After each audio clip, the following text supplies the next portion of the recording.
Want a reliable Ram truck? Sell it. What? I just bought this thing.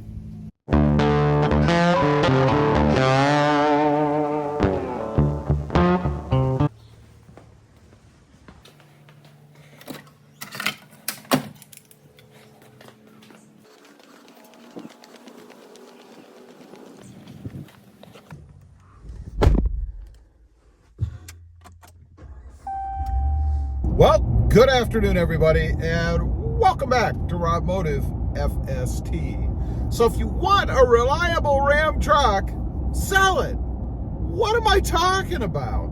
Well, first of all, if you haven't before, if you're new to the channel, maybe you've been hanging out, you just haven't, smash that subscribe button and click that notification bell so that you don't miss out on any upcoming videos. So let's talk about it. What am I talking about? Well, I've had this truck for a few months now, and first off, let me say this video is not to dog the Ram truck. I love this truck.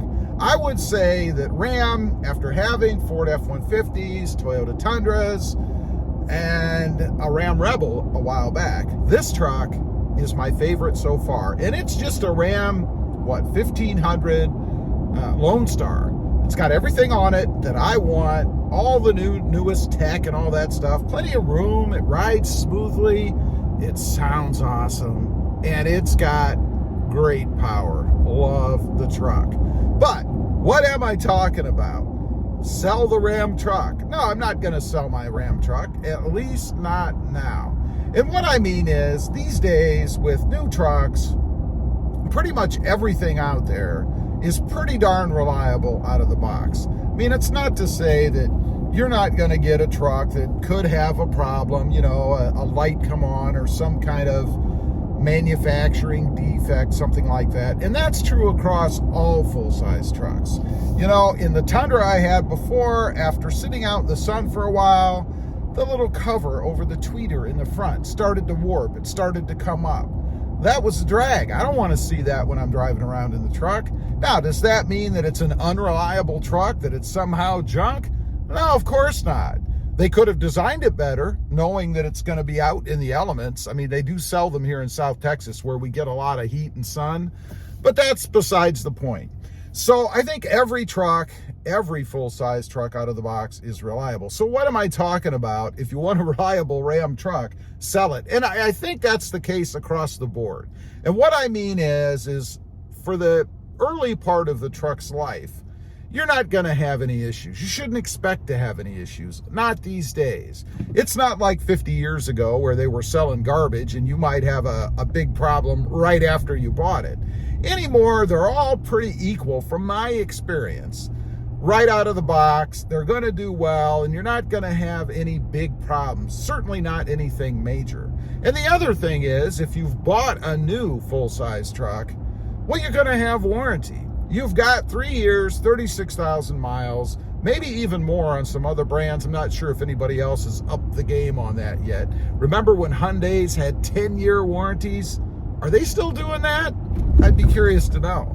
But you have the warranty to cover it, and honestly, nobody wants to sit in the shop. I mean, even if you have warranty, you don't want to be driving to the shop every other week because some crazy little thing pops up.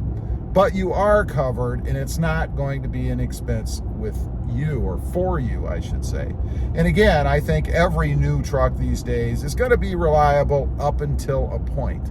And this is where the sell it part comes in. And it's true across the board. If you want a reliable Ram truck or any truck, maybe around 50, 80,000 miles, something like that, it's time to sell it, to trade it in for the newest model. Because that's when you're going to get the most reliable Ram truck or any truck out there in its early life.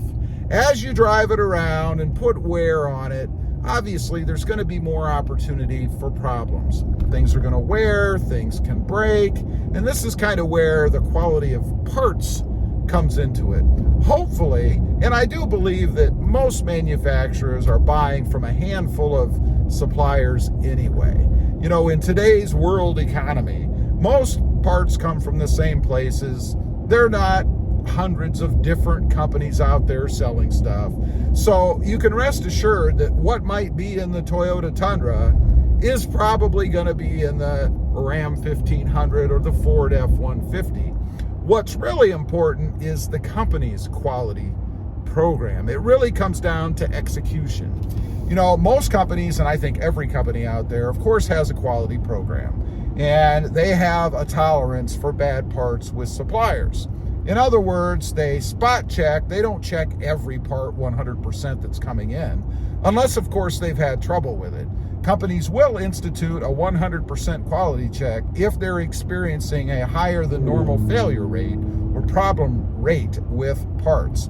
But generally, it's just a sampling. They'll pick a few parts when they come in, they'll test them, and if those pass, then there's no issue. Obviously, if there is an issue, they'll start looking at more, and maybe even 100%, as I mentioned. So you can rest assured that really the same parts are going in the same trucks. Quality is the important part, the quality system. How seriously does the company take it, and how seriously do the employees take it? I mean, are the employees empowered? When they're putting things on these trucks and they find something that's wrong, are they able to bring it to the company's attention? Or is that looked down upon? Because you're probably stopping the assembly line, especially if it's a big enough problem. And obviously, that costs the company money. But it's the way it has to be. Your employees have to be empowered to sound the alarm if they discover something that's wrong. Because the managers, you know, the people in the suits that look over all the people actually doing the work, they don't have any hands-on experience. They're not the ones handling the parts.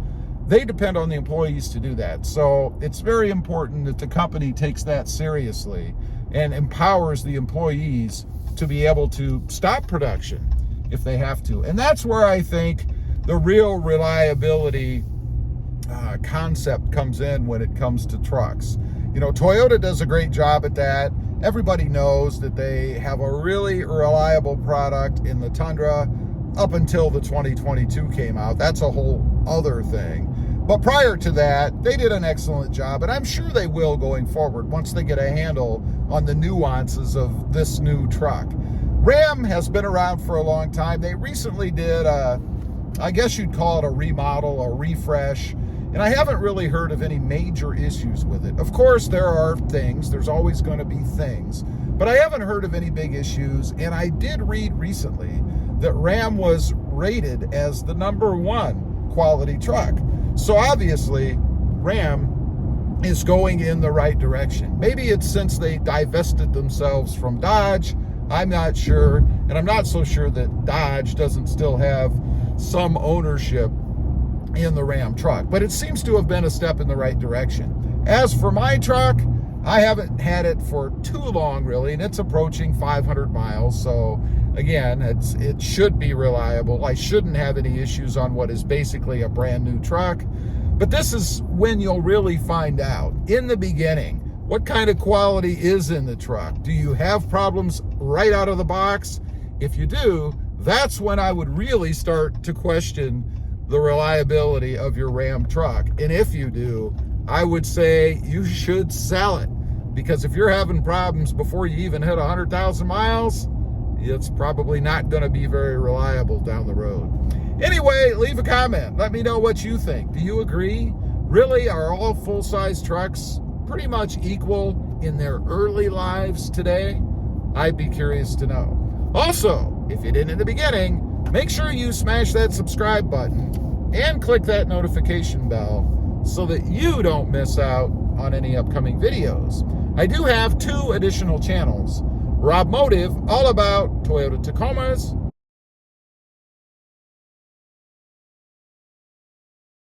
and Rob Motive JT, all about Jeep Gladiators.